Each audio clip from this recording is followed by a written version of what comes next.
3, 2, 1. Hi, Matt. Episode 6. We're trying something new again. Every week we're out here experimenting. There was this guy I was listening to, not Ethereum owner, Snapchat owner, youngest billionaire to ever live, 25 years old. So he just kept saying he has to try things and try things and try things. People say he had this great idea. That's not how it worked. He had so many bad ideas, and the ability to kind of be an entrepreneur and could successfully be an entrepreneur. As everyone thinks you have this one idea, but you need to have just keep trying things. Anyway, sorry, interrupted. No, that was great. We were rolling straight into it. We're trying something different. That's true. So this is a nighttime recording, and initially I was feeling like this is going to be really mellow, chilled out. We're going to be it's going to be the podcast equivalent of an armchair. But you turned up with some big energy and you're ready to tackle some heated topics. But I feel like we have to address not just the metaphorical, but the literal elephant in the room. Some feedback for the reception you got on the fat video. Oh, yeah, that's funny, man. Just goes to show that a lot of people agree, a lot of people disagree, but it's controversial and topical. One of the biggest issues in today's society is people are fat. Now, look at the NHS. It's a problem. I'm gonna caveat the conversation we were having last time with, I'm not really shitting on fat people at the gym. I'm kind of all for that. I think the hate was specifically around you're shitting on fats at the gym. The hate was around that. Yeah, not in general about fat people. Yeah, no. I don't hate fat people, although it says something about it. If you're fat, unless you've got a medical condition, it's often linked to a lack of discipline. Okay, no, the question I wanted to ask was, are you going to revise your position about the fat people holding handles based on some of the comments? Anyone holding handles. Anyone holding handles? Yeah. Okay, so now it's not specific to people based on their BMI? No, but if they've been fat for ages and they're doing it, like if they let go of the handles, they'll lose more weight. They'll stand by that. They'll fall off the treadmill. We were actually talking about how we wouldn't want to discourage people, but it's a fine line because you've kind of got to give people a boot up the arse sometimes. Now I'm gonna have to hold you to that one because I distinctly remember in a previous episode you were saying the carrot is more effective than the stick. I know. Now, what kind of carrot are you using here? Sure, it's difficult because if you have someone that is already doing really badly, you don't necessarily have to punish them, but make them think about the things. You need to stop doing that. That's you, mate. My phone's there. Fuck. Tried to pass the blame on me. Apologies. So, the carrot and the stick. The carrot has been proven countless times to be more effective than the stick. Positive reinforcement is great. However, but you don't think it applies to people who are a bit on the big stature? The way that I incentivized my mate to lose weight when I told him he was a fat fuck was not calling him a fat fuck was not a stick. It was saying to him, "You're unhappy." I was just explaining the situation to him. You're unhappy. You're overweight. You're gonna die early. Your mental health's in the mud. How can we improve this and get you out of those situations? So I used the carrot by talking about how he can improve himself. That sounds like the stick.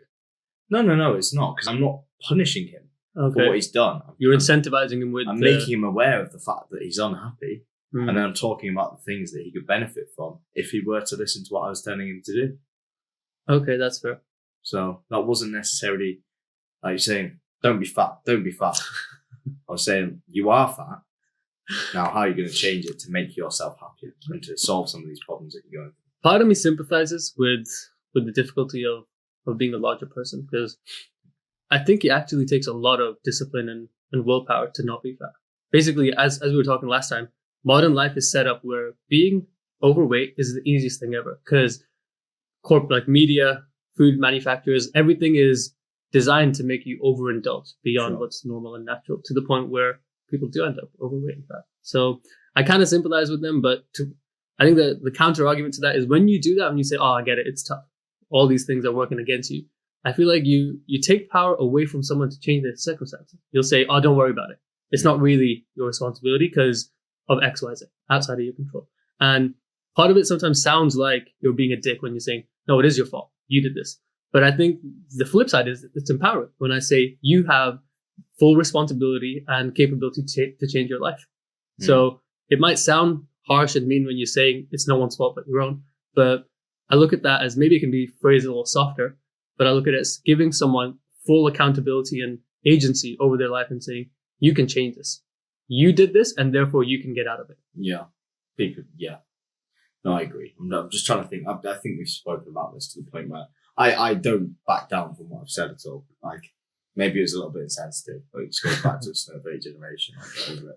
It's true. And we were talking about this just before the podcast kicked off, is kind of being able to voice some of these opinions that usually you would get hushed on.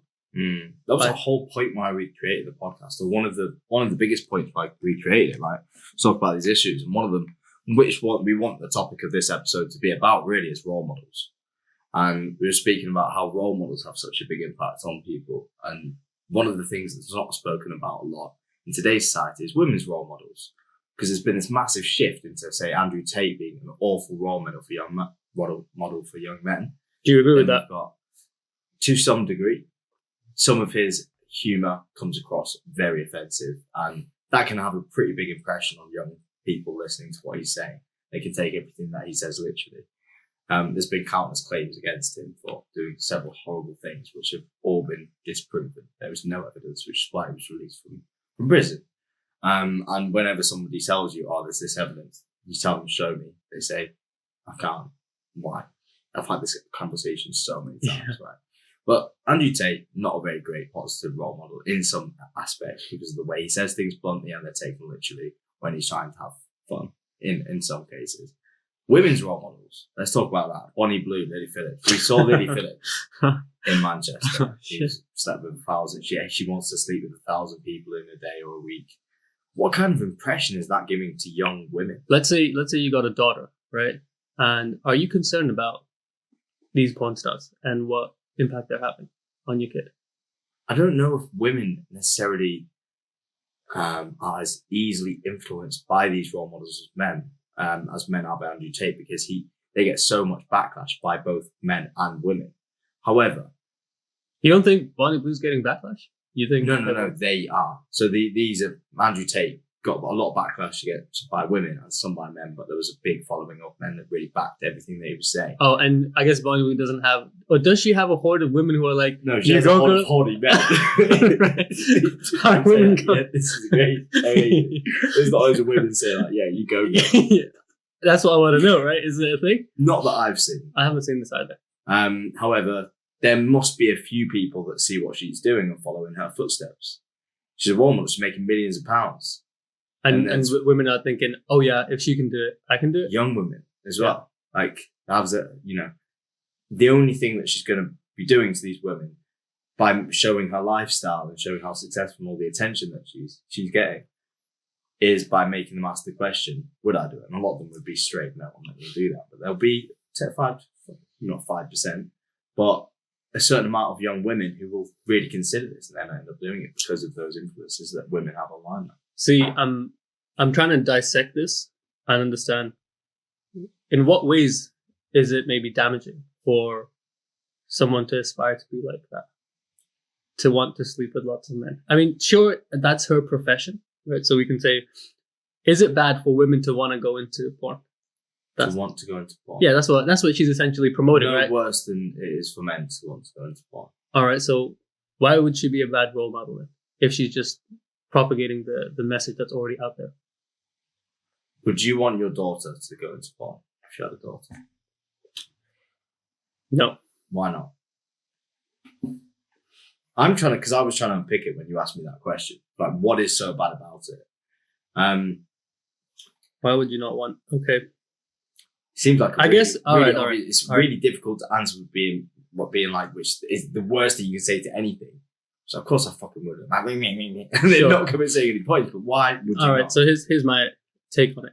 So one of the underlying kind of assumptions when you go into the adult industry is you're having sex with someone as a profession for money or for entertainment. And when you do that, it removes the value of that thing, specifically sex and intimacy with someone, from being something you share and it's precious with the person you're having sex with, to now just a commodity that you can have with essentially whoever pays you the most. That's why the divorce rate is so much higher. The more people you sleep with, the more likely you are to get divorced. Is that a fact? 100%. So this is ultimately, like, I guess this belief is incompatible with the adult industry, which is that for me, the way I view sex would not be consistent with going into the porn, right? Because if I'm having a daughter, I want her to value sex as something, as a deep connection between two human beings, as something that you don't just casually do or flippantly think about. It's something precious, important, and if you go into porn, you basically sacrifice that. I don't know if it's just because it's taboo, and I don't like it because it's taboo. Because I've always been told that it's gross, a girl publicizing herself like that. Why should it be? Well, the religious kind of echoes are strong on this one, because typically because we live in a kind of a post-Christian nation, it used to be very frowned upon for women to be sexually open, I guess. I can't think of any reasons why it would be inherently bad for your daughter to go into porn. Yeah. So the point that I made wasn't resonating with you. The point of her thing, do you think sex is a special thing that should only be done between two people that really care about each other? Yes. Right. Well, I've not just had sex with people that I particularly care about, so probably resonates less with me. I'm not saying that's what I always thought, but that is, after experience, that is the conclusion I've arrived at. Yeah, but I don't think it's a strong enough reason for me to completely discredit her going into porn. My future daughter, I hope she never watches this. She's like, yeah, I'm gonna be a porn Dad, star. look what I just I knew it would make you proud. Man, it's a tough one. I'm also trying to think like this. The other side of me would think that you don't want to overtly sexualize yourself because it feels cheap, because maybe it detracts from your other qualities. And if I had a daughter, I wouldn't want her to think that her entire worth is in her physical appearance and body. And that is a really core component of the porn industry reasoning. It's you value someone literally based on, they're basically human fuck dolls. There isn't a sense of, oh, what kind of personality does this porn star have? So that element of dehumanizing someone and thinking they don't really, who cares about their personality either, what they're really like, that's also something that doesn't vibe with me. It would be really interesting, guys. We want to see what you think about why it's bad for women to be, or men to be, involved in porn in the comments, please. And I wouldn't even say it's bad, but why personally it doesn't resonate, or if it does resonate with you or not. You've come up with a few things that you've picked apart at and you can kind of pin it on. I'm really struggling. Oh, yeah? So do you think this might reshape the whole way that I think. But yeah, the whole point was about role models. Can we think of any role models that are really positive for women in today's society? Man, I follow on YouTube lots of female businesswomen. Yeah. And some of them are like super inspiring, because for a while there was this pushback against, or in the feminist movement, of women who were completely kind of denying, or maybe not even wanting to acknowledge the femininity. They're like, I am everything a man can be, and there's no difference. Complete equality in every sense, and I'm going to completely... We'll never be equal. When men are better at some things, women are better at something. Absolutely. And the women that I follow on YouTube, they lean into their femininity. They recognize the differences in their temperament, so they have different approaches when they deal with people, and they do rely on, I don't say rely, but they capitalize on their physical appearance, because they're like, this is a part of who I am. I chose this outfit, this appearance every day, and I know how it affects people, so I'm going to make that a part of the interaction that I have with them. So there's no fluff being drawn over people's eyes about, oh, I'm exactly the same as the guy, don't treat me any differently as a businessman next door. They're actually saying, actually, I am different. I'm a woman, and that means I have different approaches, different appearances, different interactions. To say that men and women are interacted with identically in business professional interactions would be foolish. It's false. Right? Because you as on a biological level, you just do not respond to a woman the same way you would as a man. That's ingrained within our right. DNA. That's not even a choice. Yeah, sure. And so I appreciate when a woman is like, yeah, I recognize these inherent changes within me, and instead of denying them or thinking I'm lesser than a man, I'm just gonna lean into it, into the differences, and use that to my advantage. And I find that an attractive quality in a woman also, when she's confident in her femininity. Do you think that many of having looked at these profiles on YouTube, most of their followers are kind of men or women looking at what they're doing? Man, I don't know. But actually, I've seen some of the comments, and they're usually from women saying, "You're such an inspiring role model." That's amazing. Because that's the kind of inspiring that we should be striving for. Maybe not a man to be a really feminine. If that floats your boat, then go for it. Yeah.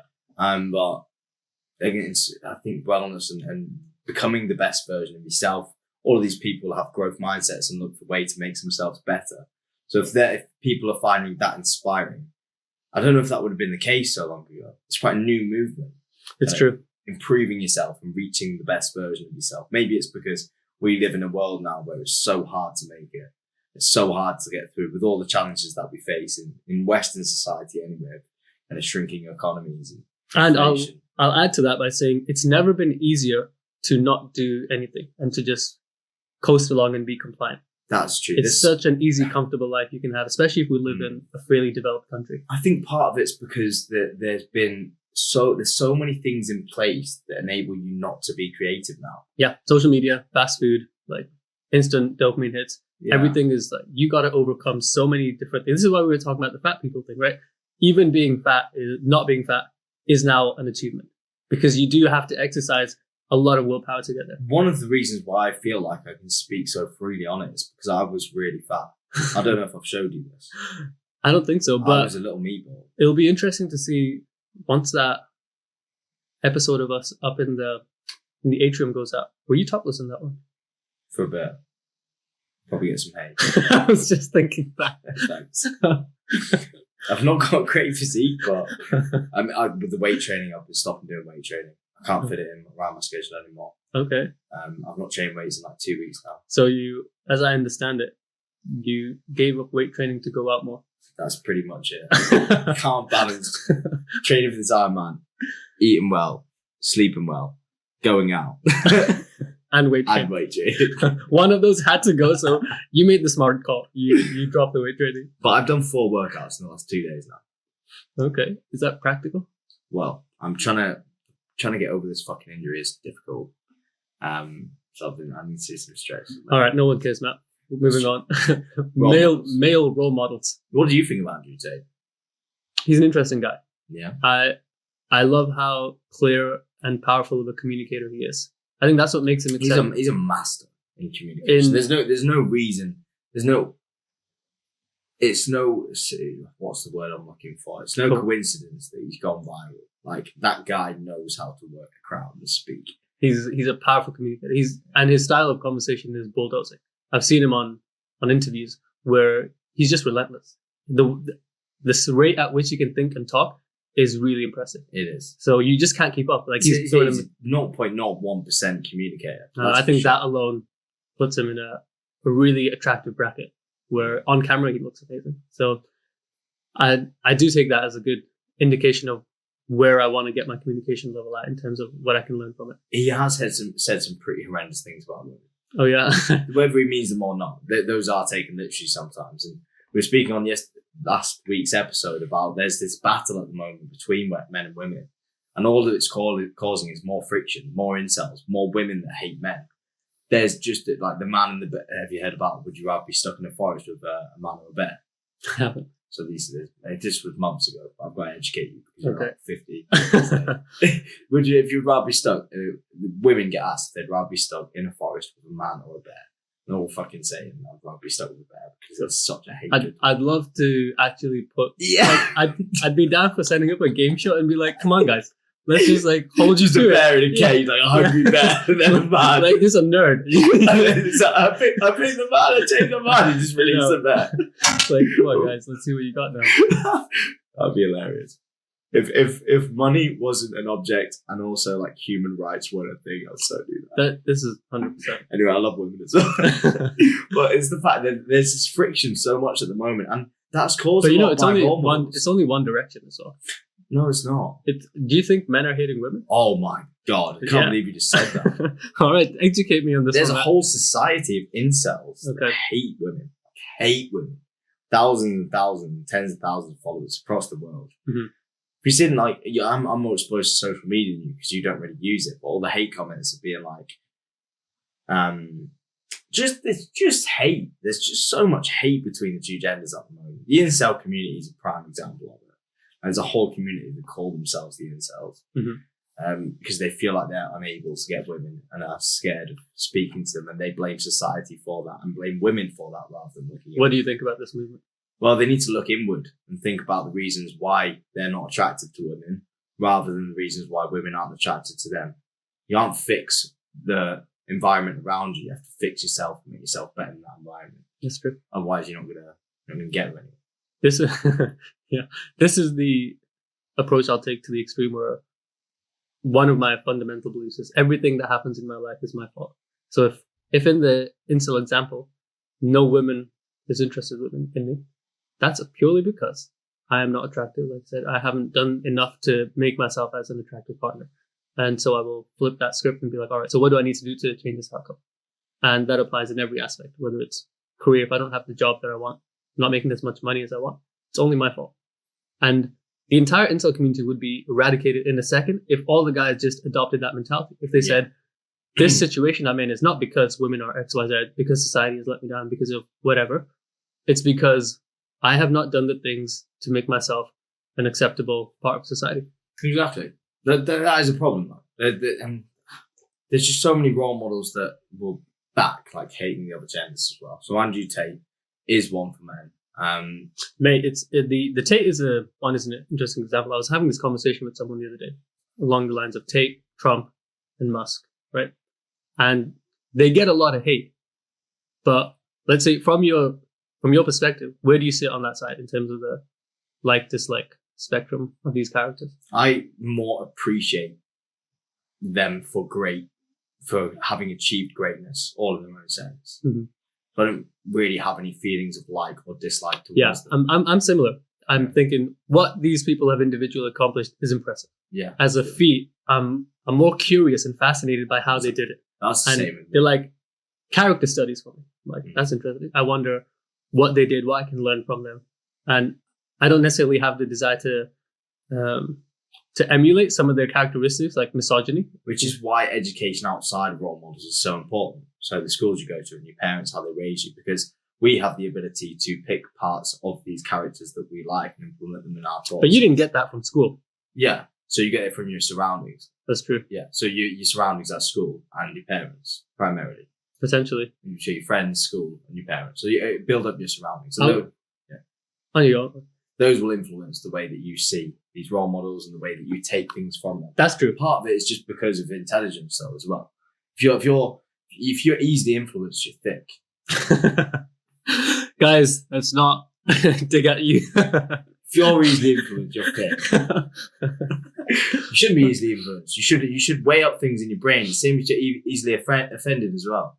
It's true, and yeah, every opinion or idea that comes into you, you can't be like, oh yeah, I guess I'm going to believe that. It's like, let me dissect this, let me break it down and figure out, all right, does this make sense? Is this compatible with my life? Is this morally correct or not? All these things, but I don't think a lot of people have that ability to systematically go through arguments like that. Like we tried to do that with the porn star thing. I don't think people usually do that. They're like, nah, fuck porn stars. That's not happening. End of story. See, that was quite hard for me. Yeah. To think like, why do I not back porn? And why, if I'm really trying to pick apart the issues I see with women sleeping with hundreds of men. Oh, here's an interesting angle I just thought of. Let's say if we disconnect it purely from a woman sleeping with 100 men and a woman doing it for porn, I think those two are also really different things. So porn, I will fundamentally disapprove of just because of the nature of how it rewires your brain to expect reward, especially around sex. Now, I don't know if you've heard, but repeated exposure to porn basically conditions you to only be able to finish with this artificial stimulus. So you think there's a problem men can't finish because of porn? Yeah, I think that's 100%. I've watched a load of porn when I was growing up. Like I watched it every day. But there's this point where you basically have to get more and more extreme, essentially, because the drop you get in your dopamine levels post watching porn is below your baseline. So you don't just return to normal; you go a little bit below that. And now to get out of that, you've got to expose yourself to maybe a higher or a more extreme form of porn. And that's why you sometimes see guys progressively getting worse and worse and worse in the kinds of pornography that they watch, like more extreme, because they need that more novelty to keep increasing so that they continue to get that stimulus. So that in itself, and porn as a concept, that I fundamentally don't approve of. And for that reason, I'd probably say that's one of the reasons I wouldn't want my daughter to go into porn. Sleeping with 100 men, though, that's a different thing. Like, if we're just talking, having a fuck ton of partners, then, yeah, there's maybe more personal issues there. I think it goes back to DNA. So, in caveman time, I love speaking about cavemen. Now, I can't imagine why. Our brains are like hardwired the same. I do agree. We're basically monkeys in skyscrapers. Yeah, it's such a good. That's it. That's a podcast episode. The name monkeys in skyscrapers.